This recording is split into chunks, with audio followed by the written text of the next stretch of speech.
আসসালামু বন্ধুরা, এর আগে আমি দেখেছি উচ্ছে ভর্তা। কিভাবে ভর্তা করেছি সেটা আজকে আমি আপনাদের দেখাচ্ছি। এই দেখুন, প্রথমে আমি নিলাম, এই কড়ার মধ্যে দিয়ে দেবো একটু বেশি সর্ষের তেল, বেশি। এই তেল গরম হয়ে গেলে এই যে আমি এখানে কেটে রেখেছি, একদম পরিষ্কার করে ধুয়ে উচ্ছে, টমেটো, রসুন, কাঁচা পেঁয়াজ আর একটা কাঁচা লঙ্কা নিয়েছি। বন্ধুরা, এইবারে আমি এই তেলটা গরম হয়ে গেছে, আমি এই তেলের মধ্যে দিয়ে দেবো। আমি একটু কেটে নিয়েছি, কেন পোকা টোকা থাকে কি না থাকে, ওই জন্য আমি একটু কেটে নিয়েছি। আপনারা ওটাও করতে পারেন, দেখে টমেটো কেটে নিয়েছি।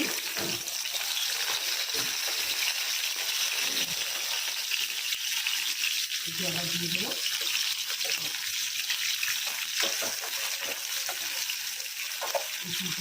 রসুন, কাঁচা লঙ্কা আর হালকা আগুন করে এটাকে আমি ভাজা ভাজা করে নেব। নরম হয়ে যাবে আর লাল লালের মতো ভাজা হয়ে যাবে। এইটার মধ্যে চাপা দিয়ে দিচ্ছি, আর হালকা এরকম হালকা করে আগুন করে নিয়েছি। এটা সিদ্ধ করে লাল করে নিয়েছি। এটা হয়ে যাওয়ার পর তারপরে আমি আবার বন্ধুরা, আমি একটু নাড়াচাড়া করে একটু নাড়াচাড়া করে নিচ্ছি, নিয়ে একটু একটুখানি নুন দিয়ে দেবো।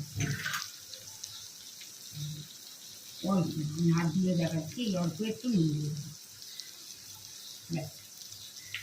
আবার আমি চাপা দিয়ে দিলাম, সিদ্ধ খুলে দেখাচ্ছি আপনাদের।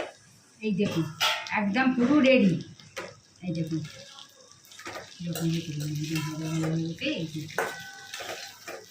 এবার আমি এটাকে বাসনের মধ্যে এই ঢেলে নিলাম।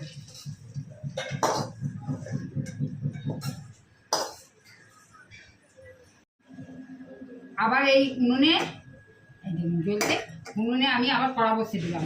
কড়া বসে দিয়ে এই অল্প করেই দিয়েছি, এতে তেল আছে দিলাম। দিয়ে এই যে আমি এই যে 3টে শুকনো লঙ্কা রেখেছি, এই 3টে শুকনো লঙ্কাকে লাল লাল করে ভেজে নেব।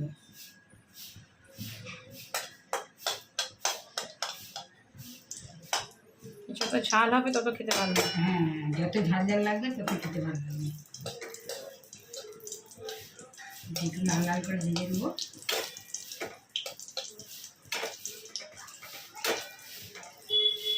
দেখুন লাল লাল করে ভেজে নিলাম। এবার গ্যাসটা অফ করে দিয়ে এই দেখুন আমি বাসনের মধ্যে তুলে নিলাম।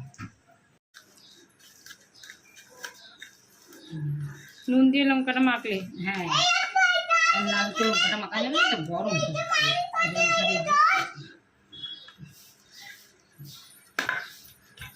নিচের দানাও আছে, সব একসঙ্গে মাখিয়ে নেব।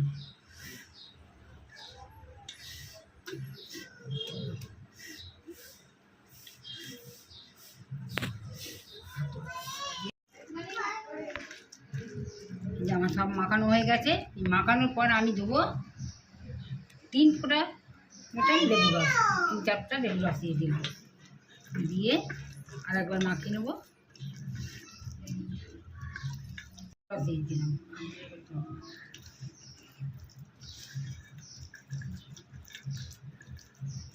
ব্যাস আমার রেডি।